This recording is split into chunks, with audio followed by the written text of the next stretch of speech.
it's having a problem with pressure. So we're going to start by shutting our valve off down below. This one happens to have both a angle stop and a ball valve. So we shut the ball valve off. We'll take your fluid master apart. Yeah.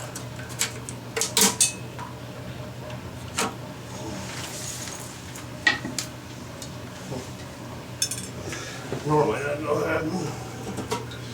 Oh, there it all is.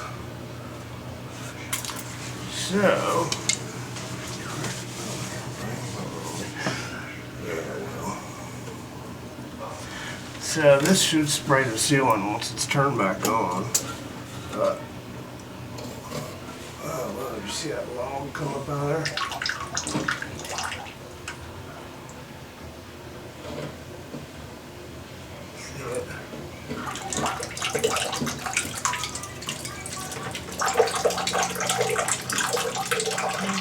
Alright, that's full blast. So that's still jacked up. Because that should be spraying the sealant. Alright, so let me go ahead and clear that out.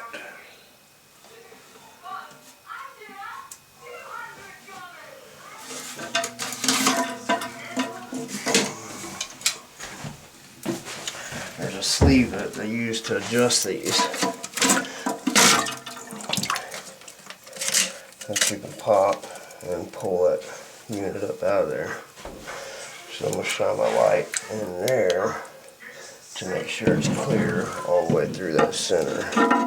Looks like that's clear. So then our next step is down inside there, the valve or one of the valves below. Some of the fluid masters will have a flow restrictor in them. Let's go ahead and turn the water on just to make sure that, again, that should be coming up out of there so quick it's hitting the ceiling. But it's not. So I'm going to shut that ball valve off. Now I'm going to pop it apart at the supply line because we're just working our way backwards. Assuming our pressure is good everywhere else. Now, if our pressure was bad at our vanity and our bathtub, then we would know it was probably in a water line in the wall.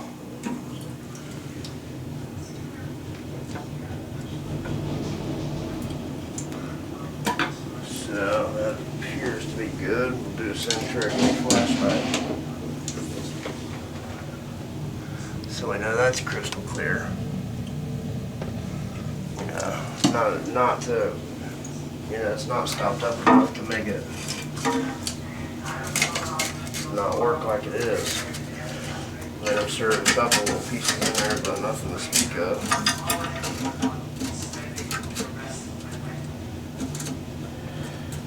That's nothing on there, right? That should be on this side. That should be there.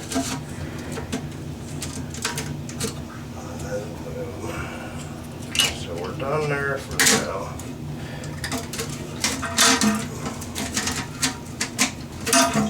Okay, got it clicked it back in. So we took our supply line apart. Now we're real lucky here because we have a ball valve to work off of. If we didn't have this, we would be shutting off the cold water to the house. And then toward. And right now I can shut that off and take the supply line loose.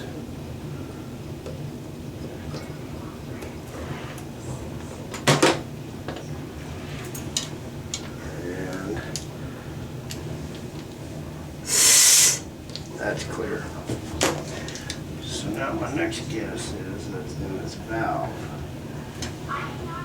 Which it appears to be.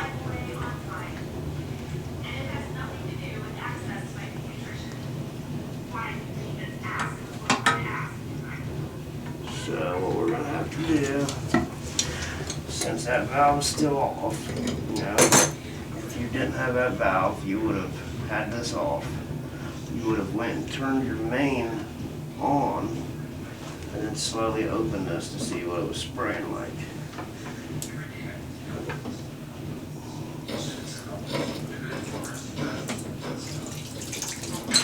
That is low pressure.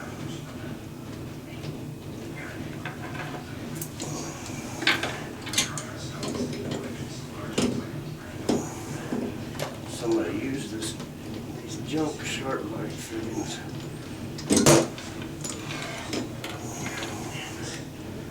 I'm putting the supply line back on, one, because we're done checking it. Two, I'm going to use it to hold, since that sharp light fitting spins like that.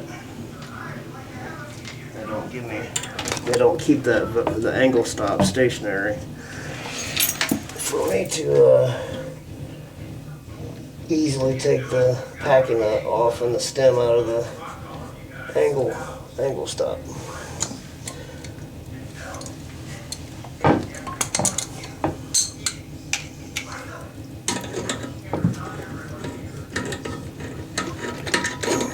You know, sometimes you have to repeat these processes because you'll clear the rust that's in there, and then you'll go put it back together and it'll be working, and then either A, it'll stop right up, or in this situation it took about a month for it to get to a point of stopping up.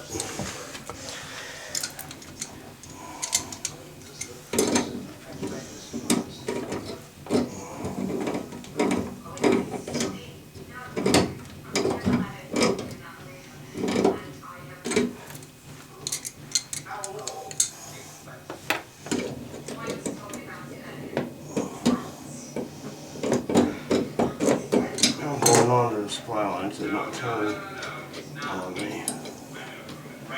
You take that packing nut loose, and then now the valves just unscrew on out. Nothing fell out with it. So I'm going to look back in there. And what I see looks like it's a chunk of a rubber. Maybe like a, I don't know what it comes from. So I'm going to try to zoom in on it, let you see what I'm seeing. Because it should be an open hole all the way through there. And I don't know if this is doing you any justice or not. But inside there, it should be open. You see that black thing? That is what's clogging us up.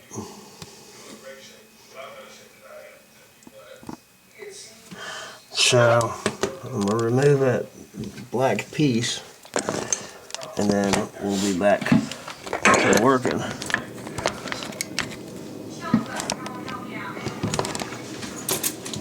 got a pin on you, do you? No, I sure don't.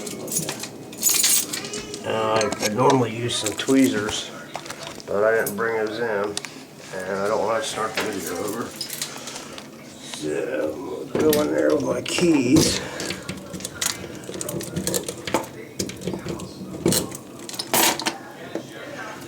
Here's a piece of it.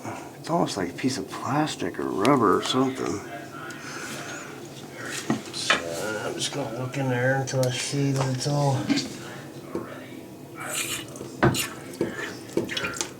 Oh, there we go. So there was a bunch of lime that came out along with that piece of rubber. So that was our clog. And then if you look down there on the floor, you can see all the jelly pieces on the floor that I blew out when I turned the valve on. There we go. So, I'm going to screw this in first. Normally I always shut them, then do the packing nut.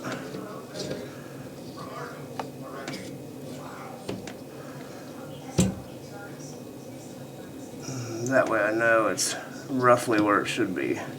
So I'm going to open it a little bit so I can get my tool on there easily. And now that I'm tightening it, I'm going to tighten it clockwise.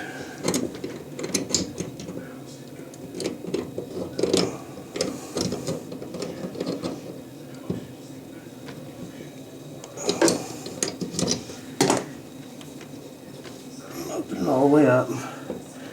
I'm going to slowly open my ball valve back up. And I'm doing this in hopes that I don't have to clear more of this jelly out, which is lime and calcium deposits. But there's full blast. It's filling like it should.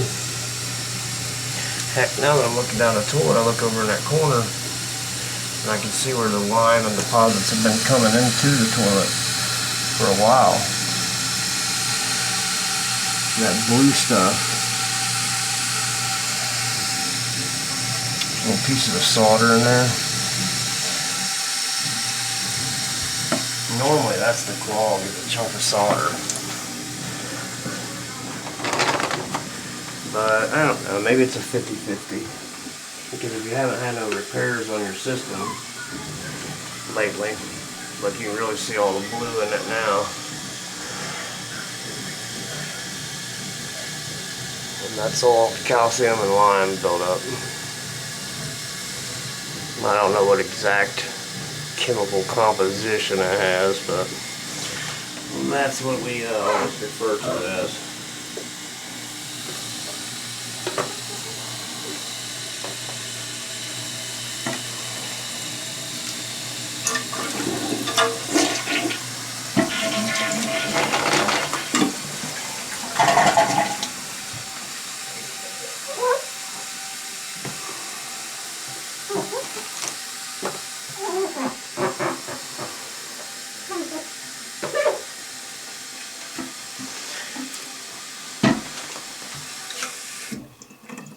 Sometimes I'll shut this off and on a few times to try to jar loose anything else that may be in there. And